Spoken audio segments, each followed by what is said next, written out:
Hey everybody, I'm here again with another drawing demo video, and today's topic is frottage, or otherwise known as making rubbings in drawings. Okay, let's have a history moment.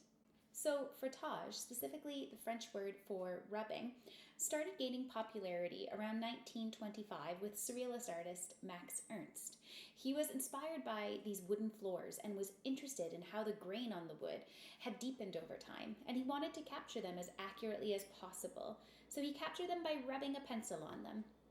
In his book, Histoire naturelle, or Natural History, a book of frottage works, he did rubbings of various surfaces, and inspired by the resulting textures, he added details to transform them into fantastical landscapes, objects, and creatures. He claimed the process to be a form of surrealist automatism, where an artist attempts to let the unconscious guide their hand into the creation of an image. So frottage can be used as an image itself, or you can draw on top of it. You can see how frottage can be used as drawing, or it can be viewed as printmaking, whereby the surface is essentially the matrix. Korean artist Do Ho Sa uses frottage in his practice. He interprets the spaces he's lived in by reproducing settings and architectural details by using rubbing techniques, sort of creating a second skin of the space. These works are currently finished and stored away, and hopefully sometime soon he exhibits them, as he'll be reinstalling them to build the spaces that you can walk through. All right, let's take a look at how we can do frottage at home. So before this video, I just went around my home and I found some items that we can work with. I tried to find a variety of different things and some different pieces so we can fully explore what frottage can do. Additionally, I went around my house and I found a bunch of different mark making materials. Look for dry mediums ideally, but you can experiment, and mediums that have a longer edge to draw with rather than a really pointed edge. Okay, so let's just jump right into the unscripted part of the video where I'm going to show you frottage, and we'll see how it goes, as I can't really predict what the images are going to do and write a script beforehand. So let's see how that goes. All right, let's take a look at what we can really do with frottage, or making a rubbing. So I'm using just some thin printer paper here. You can use any kind of paper that you would like. Just know that the thinner the paper, the more it's probably going to pick up. We're going to go through a variety of different mediums that I have here, and then we're also going to go through a bunch of different textures so we can kind of see how they react. Let's start with something like a little leaf. So we'll put that down, doing it upside down because it has a nice ridge on it there. Now you're going to want to use the side, or the side like this. You can see how I'm kind of holding it, so I'm getting the edge. I'm just holding it in place. Look at that pretty little leaf down there. So you can see you'll get a nice light impression. Areas that are higher are going to have more of a ridge to them. If you're careful, you can avoid all this kind of mess out here and just get your object. You can also go over and get things a little darker. That.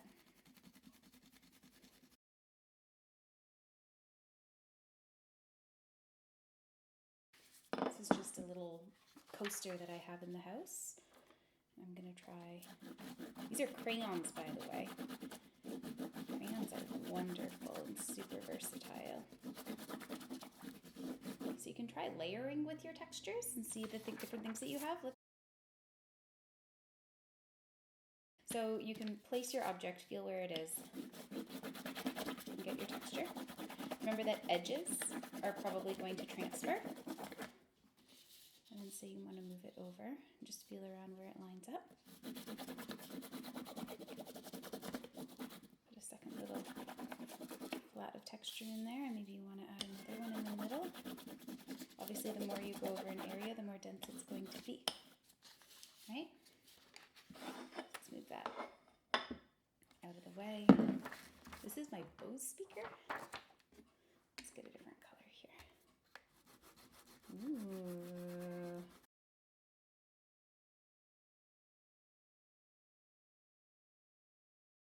You can also, instead of just making flats because you want to play around with that texture, you can do a rubbing of an object. This is just a nice little dishcloth.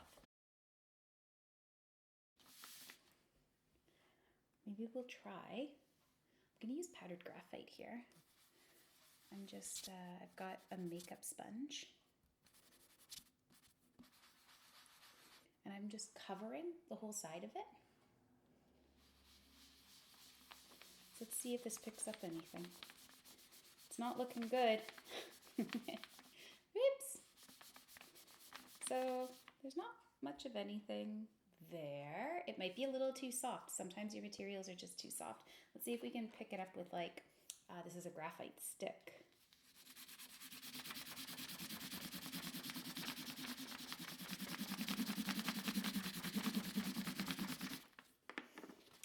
You can get like a little bit of its texture, but not really anything. So let's try something else. Now, this is a well-used cookie mat. Little silicone one. Let's see how this looks. I'm going to try this again with the powdered graphite. So the powdered graphite gives a beautiful subtle texture, and obviously if you really want to get that texture on there, you have to press a little bit harder, but this could be a good way for creating something very like atmospheric looking. Do you see that? Lovely. Let's work on that for a sec.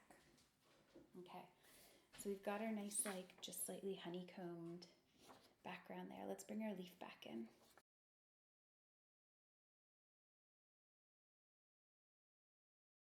Again, it's just very subtle in there. So maybe let's try bringing in something a little less subtle. Let's bring this dot pattern back in.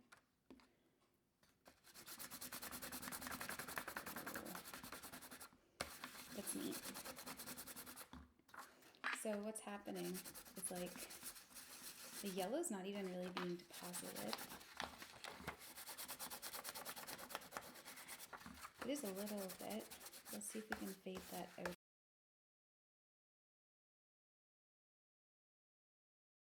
Look at how beautiful that texture is. You can get some really interesting stuff. Now, another cool thing that you can do is you can layer up colors. So like how we were talking about with CMYK. You can layer it up like that on here too. Now I don't have perfect magenta, yellow, and cyan crayons because these crayons are definitely courtesy of my friend Sarah Ann's nephew. So thank you, Towns. But we can build up different colors this way. Let's start doing like a nice base of yellow. Oh, this is kind of yellow with powdered graphite. I forgot. Look at that. You can add your blue on top. You can see how that automatically reads as green, right? Same with your magenta. Again, this one's a little on the purple side. You can see that color shift right away, right? So try layering colors. But say, for example, that you have your leaf. Let's try using, I'm going to use a pencil crayon this time.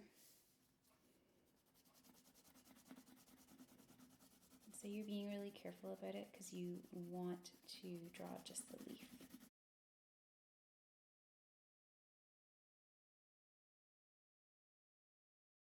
Right? You can go in now. Take that leaf out. You could start using color on top. Maybe you just want to define the image a little bit more.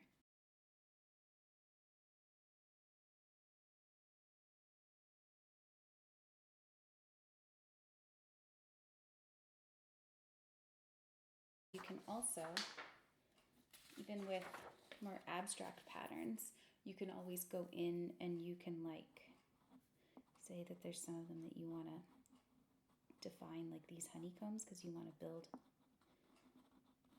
a shape out of it. You can go in and do that as well. get creative with what you have. Maybe you want to use something fun, like this pot. And maybe you have an image that you have already drawn, like this leaf. And then maybe you want to mix your media around because you don't want to have all those hard to find lines. You want it to be a little softer in the background. So maybe you bring out your crayon for this part. And remember, when you do shift around your paper, your pattern is going to shift. So if it's a pattern that needs to remain all the same, then maybe you want to make sure that your paper's not moving around too much. Drew's performance hat. This could make some interesting marks too. It's got some neat stitches. Let's see how much this actually is going to pick up from it though. Oh yes. So we'll use orange to match, right? Now, something that you might want to avoid, because it's good to talk about what to avoid as well. Again, I've been using my medium on its side all the time. On its side picks up all that detail so nicely because you have a beautiful even surface, right? Layering textures is beautiful too. But what you don't want to do, well, I mean, maybe I shouldn't say don't, but it's going to give you a very different texture in some cases by using it right on its edge. Basically, it'll just make it so it's swooshing down that surface that you're trying to copy. So you get some of it, but not to that same extent. Now you can really play around with line pressure and the pressure at which you're drawing at as well. And then pay attention between letting your marks be very fluid or maybe being a little more careful in some spots too. Right? You can get a nice outline there. Now another thing that you can play around with is layering things. So for example, we have some of these nice little cutout leaves from a fabric. So let's try placing them.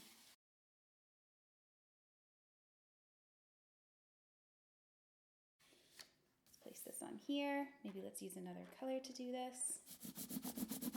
Ooh.